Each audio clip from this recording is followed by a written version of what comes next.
filme retrata uma série de assassinatos dados a partir de circunstâncias misteriosas na década de 20, assolando os membros da tribo Osage. A direção é do grande Martin Scorsese. Yeah!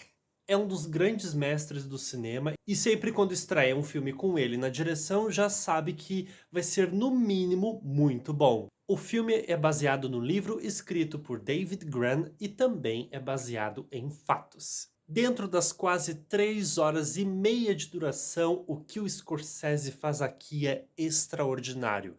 Dentro desse tempo, você não cansa, o espectador não tem um pingo de cansaço aqui. O espectador entra nessa atmosfera do filme. O filme basicamente é dividido em três partes. A primeira é uma introdução e apresentação de personagens para conhecer a atmosfera do filme. Começa com um simples romance que vira um casamento e constrói-se uma família. À medida que os assassinatos começam a acontecer de maneira muito misteriosa e engenhosas aqui, o Scorsese trabalha muito bem nessa dinâmica.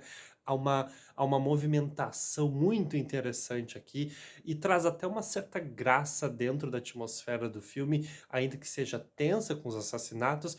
Começa esses assassinatos e a família começa a entrar em crise. Aí já estamos na segunda parte do filme. E a terceira é a conclusão, em que finalmente encontram-se os verdadeiros culpados. Ainda que apresenta um semblante característico do diretor, mas aí já é uma característica dele mesmo.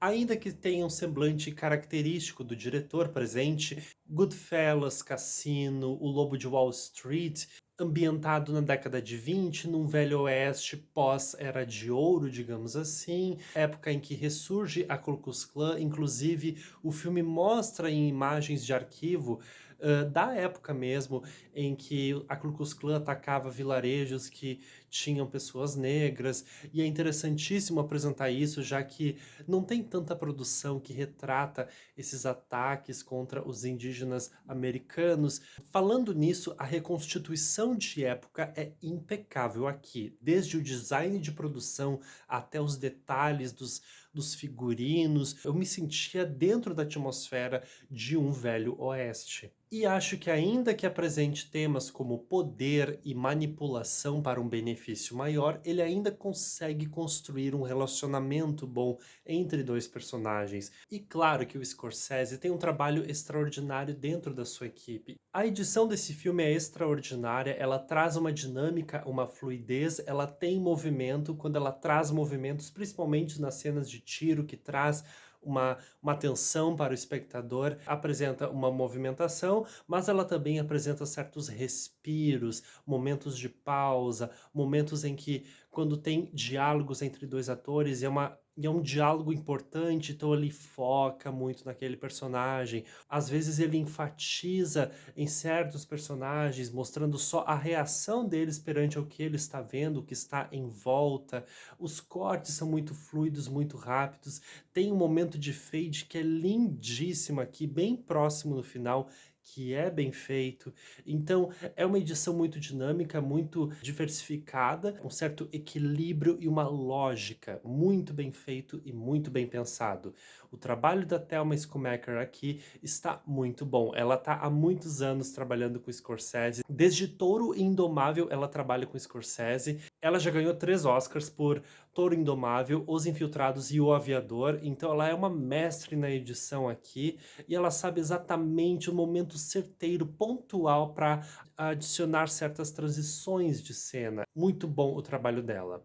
Outro destaque é a fotografia do Rodrigo Prieto, que consegue adquirir uma iluminação natural muito bem estabelecida aqui e que não consegue trazer tanta saturação na cena e traz uma dinâmica de quando é momento mais noturno ou momentos mais íntimos e sérios envolvendo a família, os personagens. O Scorsese, ele tem uma dinâmica de que a imagem já diz mil palavras, então tu não precisa dizer ou utilizar o narrador para sublinhar certas informações. Às vezes a imagem diz tanta coisa que tu não precisa de outros artifícios externos para explicar certa cena, e aqui ele faz faz de maneira brilhante. Há uma cena específica, por exemplo, ele precisa ir em tal lugar, logo corta, ele mostra aquele lugar.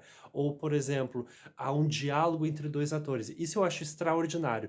É uma cena em que envolve dois atores e o olhar presente entre cada um desses atores, dentro dos seus closes e tudo mais, a gente compreende muito bem o que que o personagem quer dizer com aquilo, ou quando o diálogo ele traz uma certa graça, mas a gente entende por trás desse diálogo que há uma indireta ou uma mensagem por trás. Os diálogos presentes nesse filme são muito bem feitos. O Leonardo DiCaprio está extraordinário aqui, ele tem uma agressividade e uma ingenuidade aqui. É interessante o trabalho do inglês aqui, que é um inglês diferente dos anos 20 para os dias de hoje, e traz uma coisa rabuscada, e ele tem uma coisa meio desajeitada, meio que não sabe bem as coisas em volta, mas que tenta seguir conforme o barco vai andando.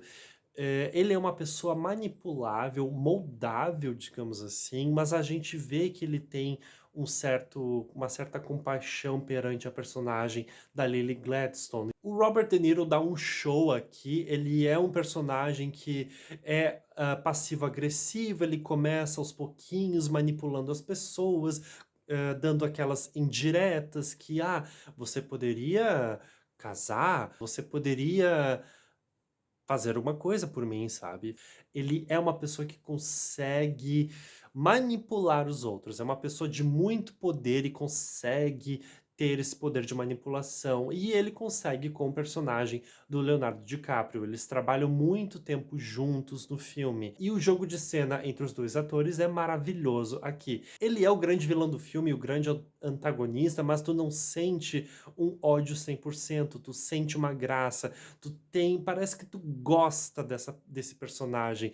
Ele é o principal condutor do filme, é ele que consegue manipular a condução do filme. E ele trabalhando com o DiCaprio é uma dupla que é de encher os olhos a presença dos dois em cena, os diálogos dos dois, eles são extraordinários, grandes atores. Mas quem me chamou a atenção foi a Lily Gladstone, que está extraordinária aqui. Ela contrabalança com a presença dos dois. É uma personagem pacífica, mas ao mesmo tempo ela tem uma força, um sentimento materno muito forte aqui. Ela não é boba, ela tem uma esperteza ali, mas ao mesmo tempo tem essa dualidade de que ela ama o personagem do DiCaprio, ela ama o marido, ela ama a família e apresenta essa dualidade, afinal, de será que eu devo reagir? Será que eu devo ficar quieta? O que que será que está acontecendo? As atitudes dela são muito bem feitas. É uma atitude passiva de tentar solucionar a solução, de tentar buscar a verdade por trás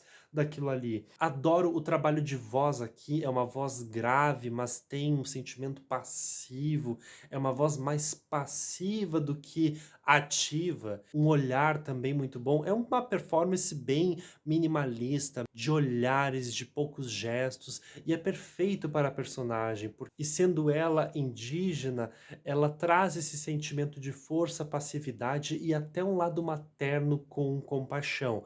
Extraordinária performance, e eu garanto que ela vai ser sim indicada ao Oscar de melhor atriz ou atriz coadjuvante. Em alguns sites mostram que ela está em atriz, outros em coadjuvante. Para mim ela merece ser reconhecida por esse personagem, porque ela é uma ótima atriz. Um destaque para Cara Jade Myers, que aparece pouco tempo no filme e é uma ótima atriz, ela consegue roubar a cena. O Jesse Plemons está bem como sempre, e o Brendan Fraser também. Eu não sei como dizer isso, mas eu acho que esse é um dos meus filmes favoritos do ano. Eu gosto muito de Scorsese, eu gosto de vários filmes dele, mas este é um dos meus filmes favoritos de 2023 e eu torço para que ele receba várias premiações, que receba várias indicações ao Oscar. O Scorsese com certeza vai ser indicado a melhor direção, melhor roteiro, porque ele trabalha no roteiro também, melhor filme e várias categorias vão ser indicadas para Killer of the Flower Moon. Eu acho que o DiCaprio vai ser indicado a ator, o De Niro vai ser indicado a ator coadjuvante, a Lily Gladstone eu acho que pode ser ou atriz coadjuvante, eu acho melhor atriz. E é isso, Killer of the Flower Moon é um show à parte, é um dos melhores filmes de 2023, vale a pena assistir, mesmo com 3 horas e meia de duração, vale muito a pena, porque é um filme que não cansa, mesmo com essa duração. Então é um filme extraordinário, com muita dinâmica, e é um filme político também, e vale a pena assistir, vale a pena assistir. Corra para o cinema, porque vale a pena assistir. Killer of the Flower Moon.